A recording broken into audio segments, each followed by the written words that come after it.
एक राष्ट्र एक चुनाव की अवधारणा के जरिए देश की लोकतांत्रिक प्रक्रिया ने एक लंबी छलांग लगाई है। आज का दिन इतिहास में इस रूप में दर्ज हो गया है कि आज ही के दिन इस पूरी प्रक्रिया यानी इस अवधारणा एक राष्ट्र एक चुनाव को लेकर पूर्व राष्ट्रपति रामनाथ कोविंद की अध्यक्षता वाली समिति ने भी अपनी रिपोर्ट मौजूदा राष्ट्रपति द्रौपदी मुर्मू को सौंपी। वहीं उसकी कुछ देर बाद ही देश के विधि आयोग ने यानी लॉ कमीशन ने इसी अवधारणा पर अपनी रिपोर्ट विधि और न्याय मंत्रालय को सौंप दी। इन दोनों रिपोर्ट की बात करें तो ये दोनों ही रिपोर्ट देश के लोकतांत्रिक प्रक्रिया में यानी चुनाव की प्रक्रिया में एक क्रांतिकारी कदम की ओर संकेत करती है।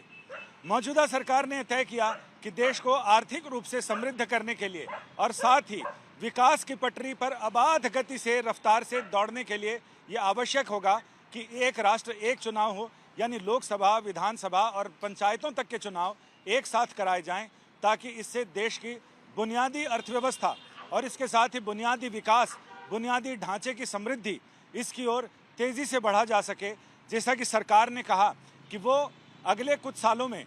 विश्व की तीसरी बड़ी अर्थव्यवस्था बनना चाहती है। इसके लिए आवश्यक है कि हज़ारों करोड़ रुपए बचाए जाएं और वो बचे हुए रुपए विकास कार्य में लगाए जाएं, यानी विकास की रफ्तार समय समय पर चुनाव की वजह से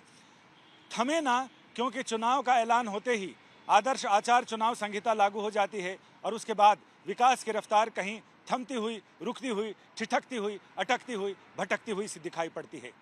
निर्वाचन आयोग में जब इस मामले में पूर्व राष्ट्रपति रामनाथ कोविंद की अध्यक्षता में कमेटी ने काम करना शुरू किया तो लगभग 192 दिन इस कमेटी ने काम किया और उस अथक काम के बाद यानी पिछले साल 2023 में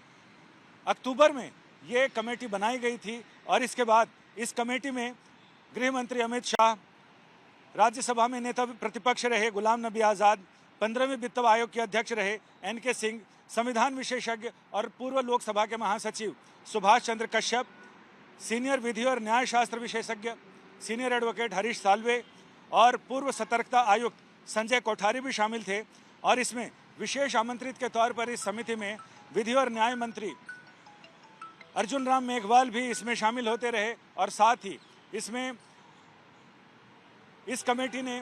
लगभग 18,626 पेज की रिपोर्ट दी है, जिसमें ये कहा है कि एक प्रावधान ऐसा होना चाहिए जिसमें लोकसभा और विधानसभाओं के कार्यकाल में अगर लोकसभा या विधानसभा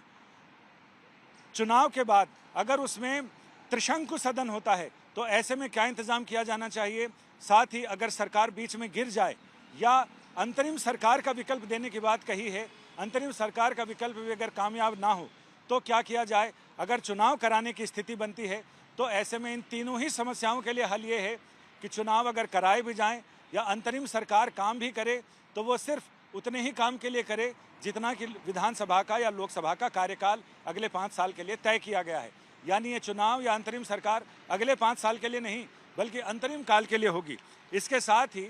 एक सिफारिश ये भी की गई है कि संविधान के अनुच्छेद 83, 85, 83 और 85, इसके अलावा अनुच्छेद 172, 174, 172 और 174 में और साथ ही अनुच्छेद 356 में एक इंतज़ाम किया जाए जिसमें सुधार और परिष्कार किया जा सकता है, जिसमें सारी व्यवस्था और इंतज़ाम किए जा सकते हैं जिनमें लोकसभा और विधानसभाओं के कार्यकाल का जिक्र है और संकट की स्थिति में, अपरिहार्य स्थिति में उस समय उनसे निकलने के विकल्प बताए गए हैं। ये भी कहा गया है कि इसमें एक ऐसा विकल्प, एक ऐसा अध्याय जोड़ना चाहिए जो इन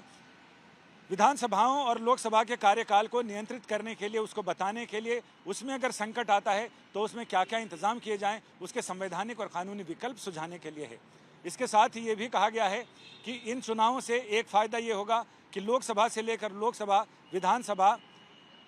विधान मंडलों के साथ स्थानीय निकाय और पंचायत तक के चुनाव एक साथ कराए जा सकते हैं। ये दोनों रिपोर्ट आने के बाद, ये दोनों रिपोर्ट अगर अध्ययन करें तो ऐसा लगता है दोनों रिपोर्ट एक दूसरे की पूरक हैं। यानी ये ऐसा पेचीदा मसला है कि एक दिन ऐसा CAA की तरह नहीं हो सकता कि एक दिन अधिसूचना जारी हो जाए और अगले दिन से लागू हो जाए। इसलिए ये बताया गया है कि 18वीं लोकसभा के चुनाव में इसकी भूमिका संगे बुनियाद यानी शिलान्यास हो जाएगा और इस पर जो इमारत बनेगी वो 2029 में बनना शुरू होगी और बनती हुई दिखेगी,